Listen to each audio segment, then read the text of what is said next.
Ici, vous avez le pouvoir de contrôler les choses sans les toucher. Ici, vous pouviez utiliser votre esprit pour quoi que ce soit. Plier des cuillères, soulever des voitures, même arrêter les balles juste devant vous. Depuis les débuts du spiritisme, les médiums ont prétendu contacter les morts. Au cours de ces séances, leurs clients pouvaient voir des objets volant mystérieusement à travers la pièce. Beaucoup de gens ont cru ce qu'ils ont vu, seulement ils n'ont pas vu les flux cachés que les médiums utilisaient pour tromper leur public. La télékinésie, aussi appelée psychokinésie, désigne une prétendue capacité physique par laquelle l'être humain pourrait influencer, modifier et déplacer les objets physiques à travers l'esprit. Science-fiction, pseudo-science ou superstition? Peut-être. On a entendu parler de la télékinésie pour la première fois en 1914. Mais ce n'est qu'en 1934 que le parapsychologue J.B. Rhine a commencé à étudier ce phénomène à un niveau expérimental. À ce jour, il n'a pas été possible de démontrer que l'être humain est capable d'influencer mentalement des objets ou des événements extérieurs sans utiliser d'énergie physique. Entre-temps, en 1926, le célèbre magicien Harry Houdini, sceptique et persuadé de démystifier cette pseudo-science, offrit 10 000 $ à toute personne qui pourrait montrer des capacités psychiques qu'il ne pouvait pas imiter sur scène. Spoiler, personne n'a quitté le spectacle de Houdini avec le prix. Mais dans l'histoire, une femme mystérieuse aurait prétendu être dotée de pouvoirs psychiques, en outre de télékinésie.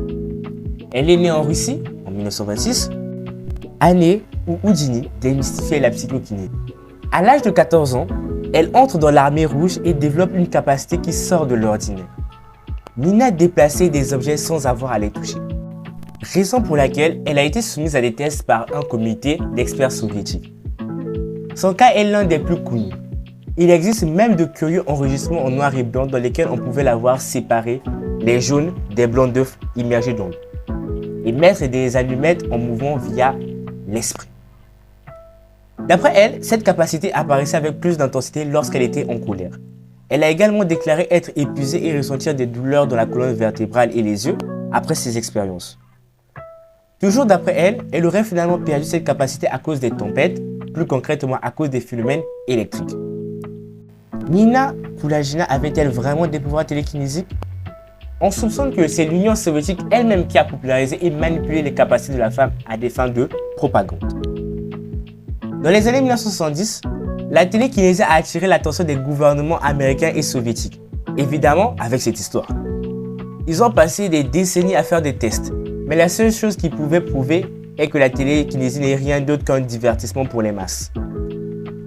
Mais imaginez-vous ce que vous pourriez faire si vous aviez un tel pouvoir. Commençons par ceci.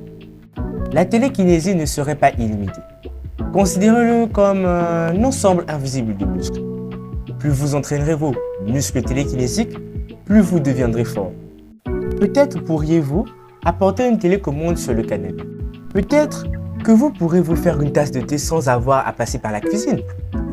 Ou vous pourrez faire léviter de petites choses, juste pour le plaisir.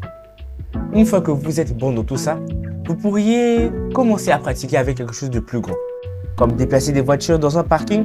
Cela vous fatiguerait assez vite et peut ne pas se produire du premier coup. Parce que, comme tout entraînement, pratiquer la télékinésie ne serait pas facile. Vous aurez besoin de continuer à travailler dessus. Peut-être pourriez-vous maîtriser suffisamment votre capacité de télékinésie pour repousser les nuages et sauver votre ville d'un ouragan ou d'une tornade. Se faire léviter dans les airs serait peut-être plus difficile. Cela vous obligerait à vous repousser des objets qui vous entourent. Cela ne fonctionnerait que sur des courtes distances, mais cela pourrait être utile aux heures de pointe. Vous ne trouvez pas? Ce serait vraiment à vous de décider comment vous pourriez utiliser vos pouvoirs. Mais oubliez de soulever un bâtiment entier dans les airs. Je ne peux pas dire exactement où serait votre limite, mais élevez quelque chose de beaucoup plus grand et plus lourd que vous le ferez certainement dépasser cette limite. L'utilisation de vos pouvoirs de télékinésie pourrait devenir facilement incontrôlable et devenir dangereux. Très probablement, cela demanderait beaucoup de temps et de volonté pour faire même les tours les plus faciles. Et en plus, je pense qu'avec toutes ces prestations hors du commun, les autorités gouvernementales ne vous laisseront pas comme ça. Vous seriez l'objet de recherches approfondies et morbides. Vous serez sans doute surexploité par les agents secrets pour accomplir des missions spéciales. une star à travers le monde, mais vous attirez des envieux et des personnes qui ne veulent pas toujours votre bien. Telle est la rançon pour avoir défié la nature. C'est peut-être une bonne chose que rien de tout ça pourrait effectivement être fait dans le monde réel. Les lois de la physique dictent que les ondes cérébrales ne peuvent pas voyager au-delà des limites de votre crâne. Vous ne pouvez pas plier le métal avec votre esprit, faire voler les choses et vous ne pouvez certainement pas vous faire léviter. Et s'il y avait un moyen de te donner au moins un tout petit peu de cette surpuissance?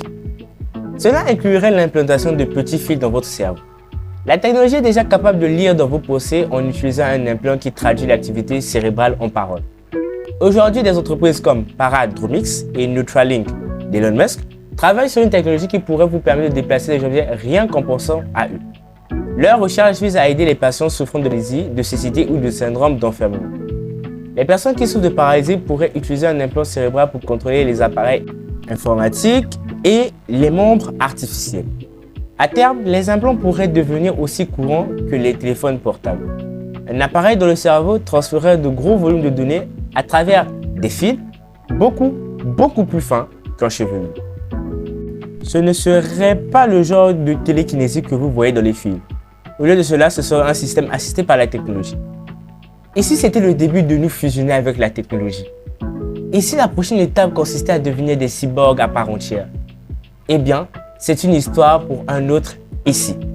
Sur ce, c'est la fin de la vidéo. Dites-moi dans les commentaires ce que vous avez pensé de cette vidéo. Si la vidéo vous a plu, je ne sais pas combien de fois j'ai dit le mot vidéo, n'hésitez pas à liker et vous abonner. Et surtout, que la science n'arrête jamais de vivre en vous. C'était Revol. Bisous.